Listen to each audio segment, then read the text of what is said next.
If the owners of the business or the managers of the business are not change friendly, they're not receptive to new ideas, in fact, you can send people for training and they come back with these amazing things that they've learned, and the manager tells them, yeah, but why do you want to implement it? This is working now. If it ain't broken, don't fix it, And you get a person like Richard Branson says that if it ain't broken, break it. so and that's the mentality you want in your business. You want to find new ways of doing things, better ways of doing things. So as a business owner, you are often the sole source of knowledge, the sole source of how things work and the sole source of skill, particularly when you've started a business. But how do you eliminate yourself as that sole, repository of all the knowledge in your business and the skill set? So if you've got employees, we then come to the question of how do we train? Do we have a plan to how we train them? What knowledge do they need? And then how do we make sure that your business benefits from the knowledge that you and your employees are gaining? I'm joined today by Raj Nathoo, and look, it's great to have Raj back. Welcome back to the Business Behind Your Business podcast. Thanks, Paul. Thanks. Happy to be here today. So, Raj, look, it's an ongoing thing. And look, this has probably come about for a number of reasons. This topic's raised its head. So, look, in Australia, we've had a recent federal budget where they've highlighted the need for more training and skilling of workforces, and they've and as part of the budget measures, there's a tax incentive for investing in training. Now, just getting a tax incentive should not be the only reason for getting your employees to be trained and skilled. But there are a lot of business benefits from getting your workforce skilled and trained. But we need to do it correctly so that the business benefits not just now but ongoing. So you've got some really good insight into how we can manage this process. So I'd like to tap into your experience on how we can implement this. Yeah, no, thanks, Paul. The thing is that today, and primarily my focus will be more on SMEs, small, medium businesses, because look, large listed companies have their own systems in place to hold on to their good workers because there's always ongoing training happening. But sadly, small, medium enterprises don't see the importance of training their staff firstly. They don't identify what the training needs are within the organization and within the individuals at work, especially those that hold key positions within the organization. We hear this thing about the great resignation and people leaving because they don't find any opportunities, not only because they're tired of their boss or tired of the work they're doing, but one of the other reasons is also because there's no opportunity to learn anything new, to upskill themselves. And so they obviously move to another company where they can find those kind of opportunities. So what can companies really do? Firstly, they need to have a learning framework in place, a plan that identifies exactly what skills and knowledge various people need to have to fulfill each of the roles that are within the organization. And medium-sized businesses, and the ones that we target in our business, those are that have a 50 to 200 odd headcount. Sadly, they don't even have this kind of framework in place. They just expect you to learn the job on the job, kinesthetic kind of learning. You basically come in, we expect you to have certain skills. And so when they actually interview people, they're interviewing them more for their skills and their experience. And so that in itself is the first mistake they're making right there. Yeah, and I think we've had discussions about this, and I think in the previous podcast I think Paul Cripps and yourself, we were talking about this whole idea of onboarding process. So I think when we're talking about learning and management, learning development, I think we can be too narrow in our focus and just think about upskilling, but we need to look at this whole learning development process right from onboard of how do you do things in our organization? How should things be done? So a framework, a structure is going to help in doing that. So exactly. You've got to have a learning framework so that everyone within the organization knows what skills I need to fulfill my role right now, and what skills and knowledge do I need to move up in this organization so that I can progress and stay within the organization. And anybody will tell you that it's cheaper to hold on to good workers than to constantly be recruiting, right? Because you always feel I just don't have the right worker. But have you actually gone and taken an interest in that person and seen exactly what skills and knowledge they actually possess? Now, most workers, once they are working, they have what we call explicit knowledge. They know how to do their work because they've given instructions on how to do it and they follow the step-by-step procedure. But along the way, the longer they working within the organization, along the way they'll figure out shortcuts, quicker methods to complete the work faster. And that goes with even in your kind of organization, someone will finish a tax return quicker than the one that's working only a month within your company. So that's the knowledge that we need to capture, and that's called tacit knowledge, because that knowledge is not recorded anywhere. And that knowledge is not that methodology that this person has figured out, that system or process that he or she has figured out, is not recorded anywhere. And the moment they leave your organization, move to another competitor or to a different, well, the moment they resign and walk out, you've lost that knowledge. It's not been captured. And so this is where organizations are falling short. Firstly, they don't feel that there's a need for training to happen. Secondly, they don't have a training plan in place. And then when they're constantly losing workers, they're not just losing workers, they're actually losing the tacit knowledge that worker has actually attained over the years or months of employment within that organization.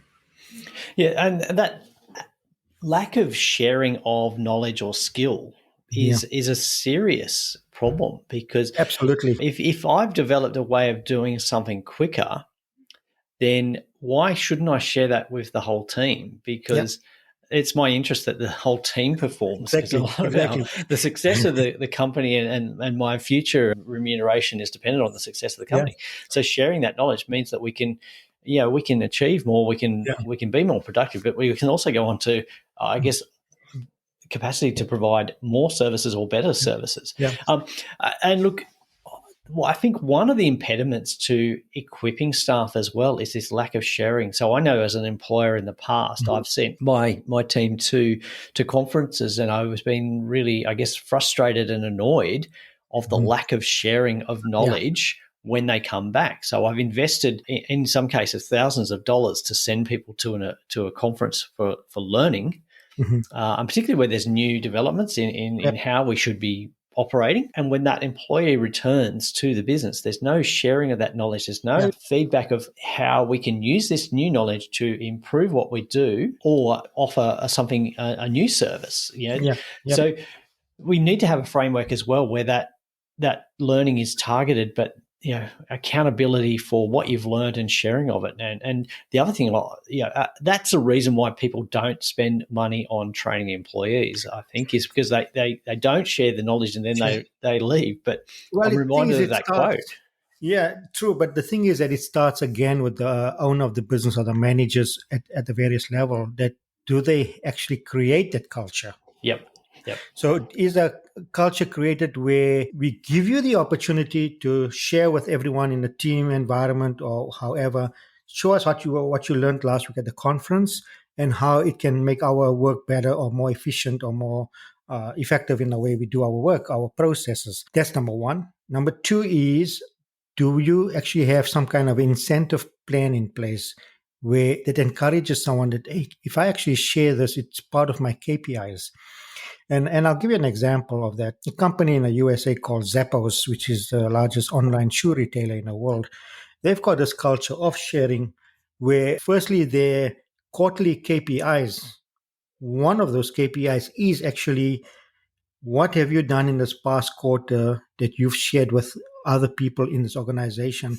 It doesn't have to be in your team. It can be across the entire organization. Obviously, now Zappos is a much larger organization. They've got over 1,000 people just working in that organization. So what have you done? What have you learned in this last quarter that you've actually shared with other people to make their work day better or easier or more efficient?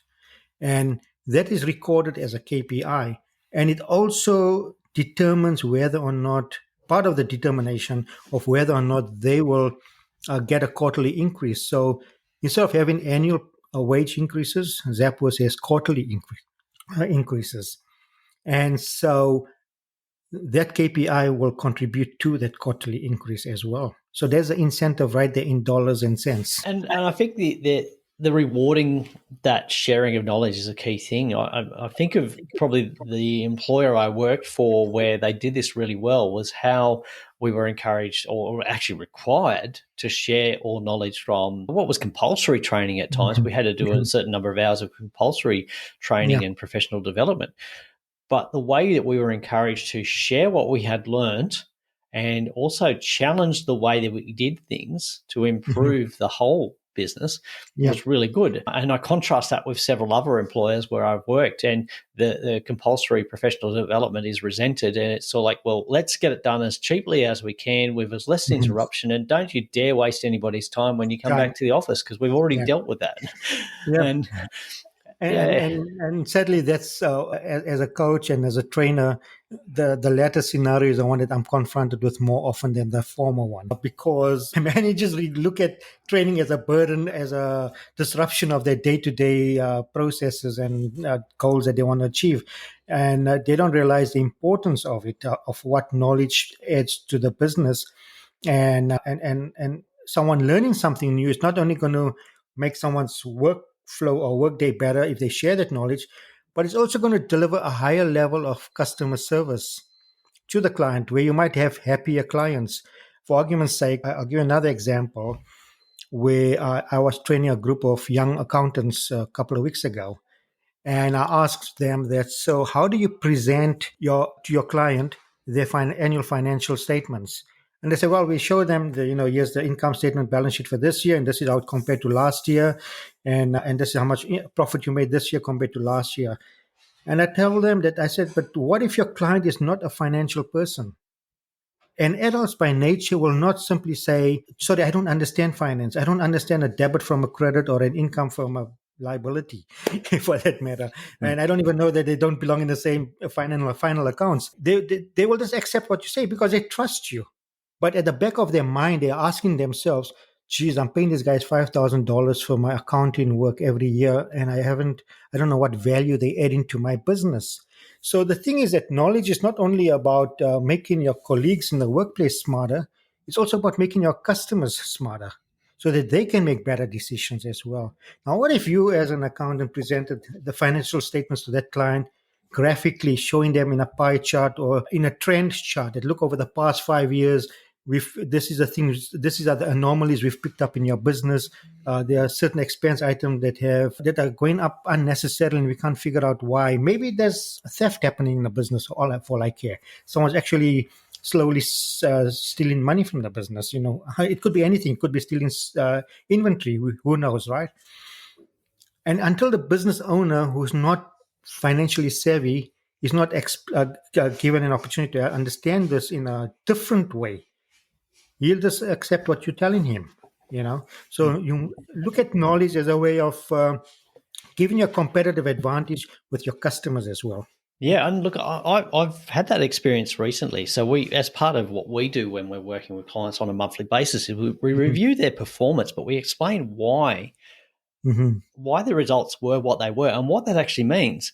Now, in this particular period of time that we're in, certain industries. So I'm looking at what we call the other health services. So we're looking at your OTs, your physios, and not your hospitals and that.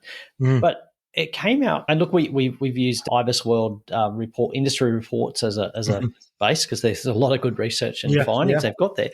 But one of the key things in those reports is they're looking at the key success factors for an industry. And Hmm. I think they've got a list of 250. But what came out as one of the top 5 for the other health industry is education of clients as a success factor. And, Hmm. and we discussed this with a number of our clients in that industry segment, and discuss what that means. And it's about really like, the more you position yourself as the expert and customers can see the value of what you've done, Yeah, because sometimes a customer doesn't understand the value of what you've done until you tell them. exactly. Yeah. The more you spend educating, it's not just a case of you're perceived as the expert, but you're actually demonstrating to the customer the value of what you're providing to them and why it's so important Exactly. for them. And then, Yeah. all of a sudden, that payment for your services is not seen as a nice to have. It's seen as an essential Yes, purchase, exactly. and they Exactly. will buy more. So that whole idea of equipping your team and growing the knowledge base Yeah. It's more than just an inward focus. There is an outward focus to your Exactly. customer. Exactly. It's amazing. Like my son just bought a new car, and it was just coincidental that I was reading an article from Harvard Business Review that said, and this was a very old article. I think back in 1990s, it was actually it came up on my feed for some reason, and where they said that the cars of the future will make drivers more knowledgeable about the dangers when they're driving. And just last week, my son picked up a new car, and we're sitting there, and he took us for a drive in his car, and I was just blown away with the technology and about lane changing and lane assist and all those other fancy words that they're using in this motor car. And I'm thinking, but I just read about that article last week, coincidentally, that this is what the cars of the future are going to be like in here.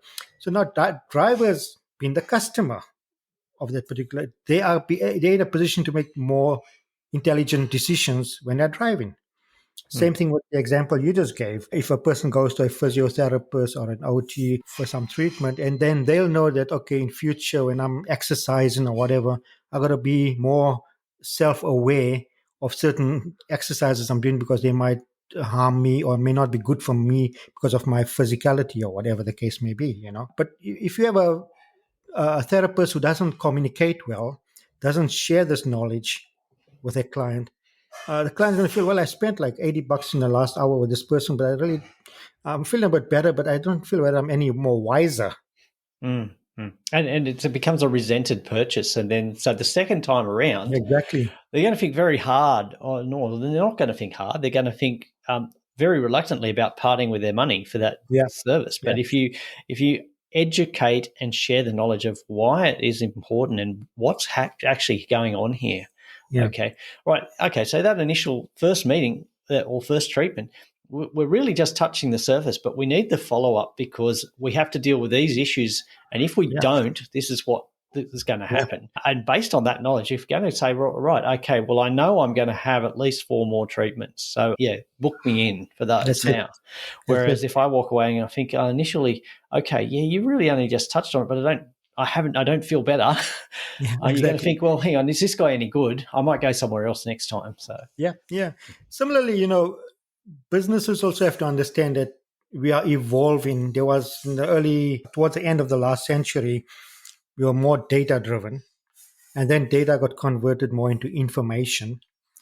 But today it's more knowledge. What are we doing with that information? How are we interpreting that information so that we can identify new gaps in the market, new niches that we can maybe dominate, or maybe new opportunities where no one else is playing right now because we have a specific product or a type of service that will fit that particular niche in the market. So what is the difference between all of those? Data was just the raw data that's coming through from whatever you're doing. For instance, as an example, let's say that your business was conducting customer service, net promoter score. Let's use that as an example. So if a customer scored you between 1 and 6, that means they're not happy with your service. If they scored you 7 and 8, they will never promote your name to anyone. In fact, 1 and 6, they will talk bad about your business. That's what it is. 7 and 8, they will never promote your name. They'll never talk about you. And what you want to do is get people to score a 9 or a 10, because those are the people that actually will promote your business or your name to other potential clients. So you got all this data that's collected from an NPS survey. What do you do with it? Oh, well, we just doing it and convert it into information. We compared. So this month, average customer score was 7. Then last month it was 6. Also, maybe we're getting better. No, it's not the case. We've got to convert that into knowledge and see how we can use that more better so that where are we falling short? Which part of the services do we need to improve in, or maybe product or after sales, whatever the case may be. What do we need to do to lift our customer scores from 7 and 8 to maybe a 9 and a 10? Because those are the guys that are actually promoting the business. yeah, and look, you touched on it there. You talked about data moving to information, moving to knowledge. So the Net Yeah. Promoter Score, we're just collecting data, really, or Yeah. information. But Yeah. what do we do with it? And I think it's good to capture that next follow-up. Well, why didn't you give us a 9 or a 10? Because I often Yeah. see that question. Why Exactly. didn't you give us a 9 or a 10? Yeah, Exactly. what's the issue? So we Yeah. know what that knowledge is, and then we Yeah. can work on, well, yes, our systems, or it might be our training, or there might be a quality issue that we've got to deal with. I know traditionally a lot of business owners who have resented doing this exercise or the NPS exercise, they've said, great, okay, we've got a 9. Okay, let's tell everybody we've got a 9 and do nothing with it. Or 6, oh, that's a waste of money. We're not going to tell anybody about that. But we need to actually do something with the information we've got. Exactly. I can give an example as well, where one day I contacted Microsoft for some help with my Outlook. And the guy came online on the phone and he helped me resolve my issue. And then he said, can you give me a feedback? And he wanted to know why I didn't give him 10 out of 10. He was insistent. He said, but I've solved your problem and I did it efficient. And I said, well, I just got a personal policy that I don't give anyone 10 out of 10 because you've got to really do something exceptional to give me a 10 out of 10. So he said, well, what do you think I should have done? So I told him, I said, well, maybe you should have asked me if there's any other issues you can help me resolve. And maybe then I would have given you a 10 out of 10. Yep. So he said, okay, I can see your point. So maybe now the next person that he speaks to, though, he will ask them, is there anything else he can help them with? Yeah. So using that knowledge to actually improve your business, but gain an advantage over your competitors. I'm going to just come back to this health industry. I know of a particular local business in that other health industry segment who has done a lot of education.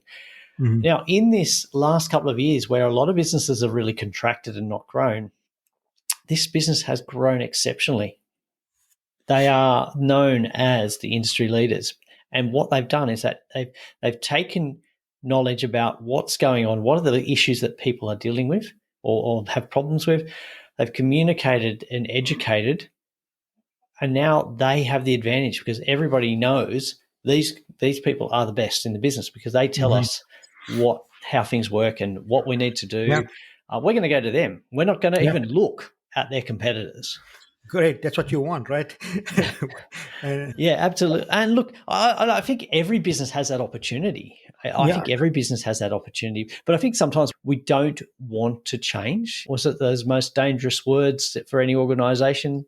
That's the way we've always done it. And I think so many times I've encountered that, and not just stuff from clients, but also in other businesses I've worked in the past, that is such an impediment to moving your business forward. Yeah, and also why new knowledge is resented, because if we're fixed on the way we do it, and often it's the owner of the business that's fixed in the way of doing things, you can't move forward. You can't supply a better service. And the culture of change comes from the top again. That's another thing. If the owners of the business or the managers of the business are not change friendly, they're not receptive to new ideas, in fact, you can send people for training and they come back with these amazing things that they've learned.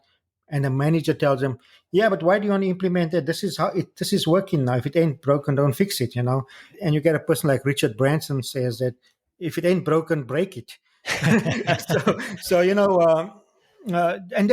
the mentality you want in your business. You want to find new ways of doing things, better ways of doing things. The change is happening so fast around us.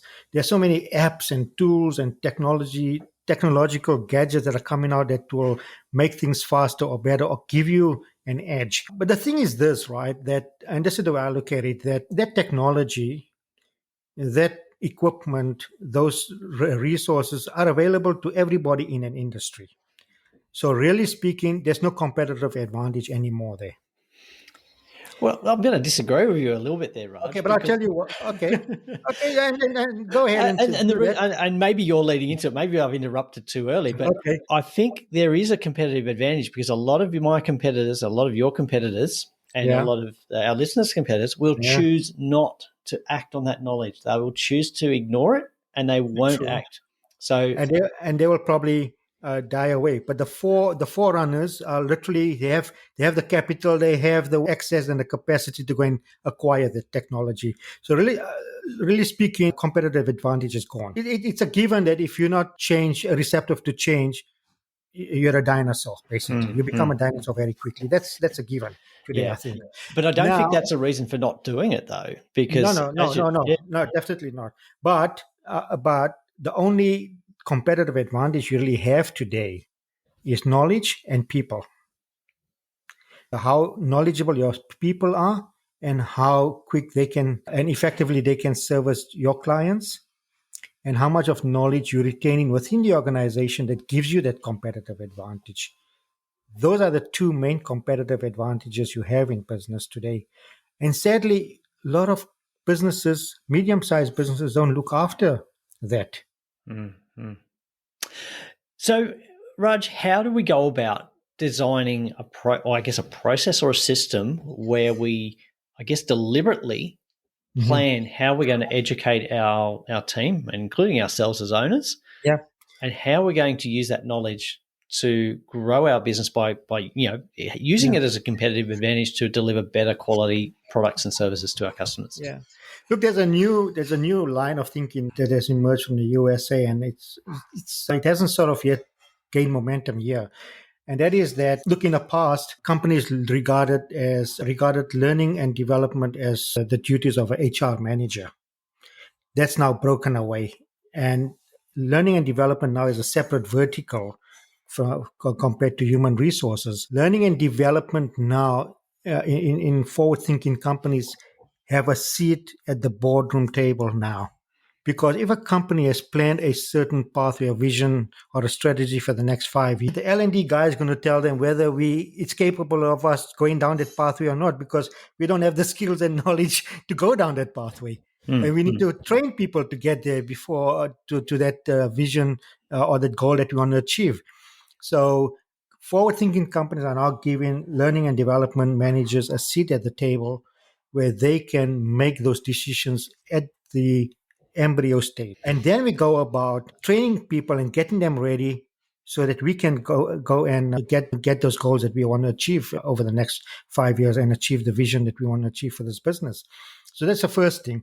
And the second thing is implementing a learning framework, looking after the talent that you need within the company, so that talent, making sure that those knowledge workers are incentivized to stay, to know that there's a future in this business, and that and share this vision of the business with them, so that there's a reason for them to stay as well. People also leave because of lack of opportunity to upskill, lack of opportunity to learn new skills. They feel that the business has got no direction, or that there's lack of communication of direction to them.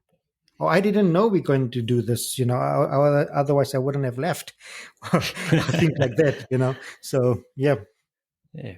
Okay, so we've got a plan, but we also know that if we don't do it, our competitors will. So, we need to act on it. I always say that a tax incentive or a tax deduction is not the reason you should do it. But if you're bordering on the edge, I think if that could be the thing that tips you over in terms of seeing it as a need to have. Sadly, I think that will be the catalyst for a few people, but I'd like to think that more people are doing it because they want to improve the ability of their team and their business to deliver great service to customers. Yeah, look, I mean, in Australia, because the government provides an amazing tax incentive if you do any certifications or diplomas through ESQA type of vet courses. That's what most companies opt for, because they don't have to pay for it, and there's a tax incentive for them.